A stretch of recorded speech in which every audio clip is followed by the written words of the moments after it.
adds that little bit more, I think. That's interesting. Yeah, I see what you're saying. Mathieu van der Poel has a lot of snap, doesn't he, from low speed, jumping out of the saddle and on the pedals.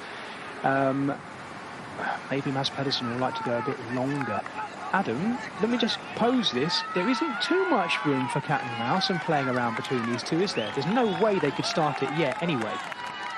No, they won't do. They'll wait until they get under the kilometre to go, Banner, I think. It just depends how Mads wants to ride the sprint. I think Van der Poel, he'll be quite happy with sitting on the back and running it quite late. Same with Mads, actually. Same with Mads, I think. I think with Mads, he could play the bluff a little bit, you know, so this is the only, you know, you want this, it's there, I've won this race before, you know, there's so many different scenarios you can say. Both of them want it, I'm sure, as equal as the other one does, but it'd be interesting who starts sprint, who leads out the sprint. Big turn this for Pedersen in the last K. Mads Pedersen, as Adam mentioned, the 2020 winner. Mathieu van der Poel yet to win this race, and you're right, I've seen it this week. He said, you know, he does want to add all of the classics to his final Palmares when he does eventually hang up his wheels. Looking into the city of Wevelgem itself, looking all the way up in the direction of the Van Akerenstraat, where we finish, and where these riders finish, in 1,300 metres to go. We're talking about it coming down to a final sprint, Adam. I just wonder whether one of these two, maybe Mathieu van der Poel, might not want to leave it to a sprint with Mads Pedersen. He's on the drops. Any chance of one of these two taking a flyer in the last K? No, I don't think so. Definitely Van der Poel wants to be on the back here. Short turn, little gear, just cruising through. Even when he came through to doing his turn, he did not push. Look at him just spinning the legs a bit now. He's definitely not going to come through him. He's going to try and get Mads to lead it all the way into the finish. They've got the room now to manoeuvre a little bit. They've got some room to play a little bit. But I don't think Van der Poel will try and go early. I think the way that we've seen and the way that Mads has been going, especially with the Kemmel, he's not going to surprise you with a long-range attack, I don't think. Or he might. Here we go. We are on the Van Akerenstraat. The crowds are banging the boards. Mads Pedersen, the former world champion, on the front, the Dane.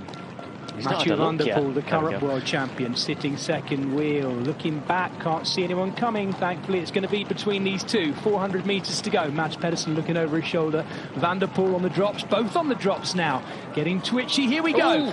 Mads Pedersen opening up early, Adam, and he's gone early, Pedersen. Van der Poel's in the wheel. I don't think there's a gap just yet. Can Mathieu van der Poel come off the wheel? They're going to be up alongside each other here. Van der Poel in full effect right now, up alongside each other. It is neck and neck to the line. He's gone. Mads Pedersen gets his second win in Gent-Wevelgem in Flanders Fields. I don't know whether there was a problem there for Mathieu van der Poel, but he pulled the pin. He comes second. Here's that brilliant sprint for third. Jasper Stuyven.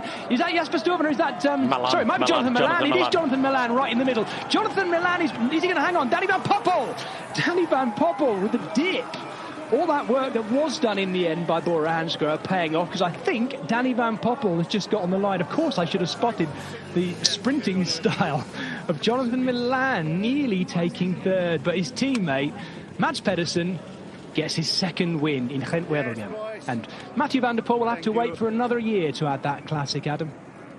Yeah, we said it early on. We noticed that sort of the second time up the Kemmelberg, up the easier side of it, we just saw Van der Poel looking like he was suffering a bit. From then on in, he's obviously Mathieu van der Poel. He's going to be good all the time, but just didn't look that sort of normal, sharp self. And even in that sprint there, you could see the arm going, but Pedersen just looked like strong all day long, looked super strong, had the benefit of sitting on the wheels for quite a long time as well while Milan was up the road. But yeah, Mads Pedersen launching early as well, about 250 to go, I'd say, 270 to go. But yeah, here's the replay of the sprint, so it's just head down. There's no real tactic here apart from just do it. Van der Poel waited for as long as he couldn't. At this point here, it was like, right, now I need to try and get past, head down. Didn't even get close to him, went up for another gear, but no, just did not have the legs to get past him. Very impressive sprint between the two of them. I'm going to say it here, I don't think there's no excuse, because in the end, I think by the looks of that, Van der Poel just didn't have enough to come around him. But Van der Poel does do that, doesn't he, Adam? He'll quite often, I mean, he's still going to come second anyway, but he does quite often. He knows, and he'll pull the pin and stop pedalling once he knows he's not going to win in that. Not every time, but we have seen that quite a lot, haven't we?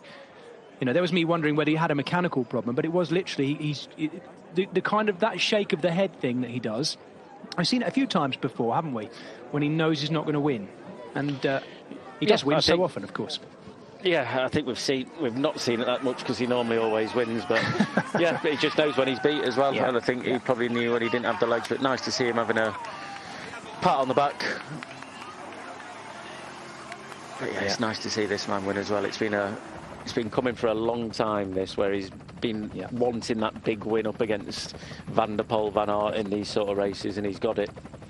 Oh, absolutely. Very well deserved. Absolutely. It is, of course, his second win in Gent-Wevelgem, because he was the winner back in 2020, 4 years ago. But he and his team, I think it should be said, richly deserve that today, because they all rode really well, didn't they? They were the dominant team in this race, Lidl Trek, Adam, weren't they? Yeah, they were. I'd be interested to know who was second there. It looked like Danny Van Poppel third, sorry, not second, third, Philipsen fourth, and maybe Milan fifth or sixth, I think it was. But definitely very close on the run. Yeah, he was. That was a great sprint, wasn't it? We could do with seeing that sprint again. Hopefully, I'm sure we will.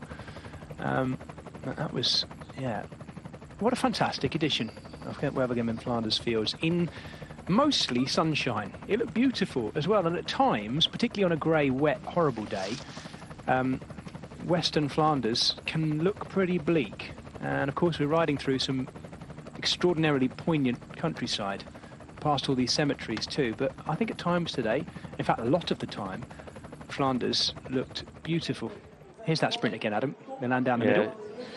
Sprint from the side, and I don't think it is Danny Van Poppel in the middle of our screen there either. No, you're right. I think it's Jordi Meus right in the middle, the man that won on the Champs-Élysées. Then you got Philipsen to his right-hand side, Olaf Koy on his left, Melia just behind Jonathan Milan there, but it looked to be Jordi Meus, and then fourth and fifth, very difficult one between Philipsen and Milan.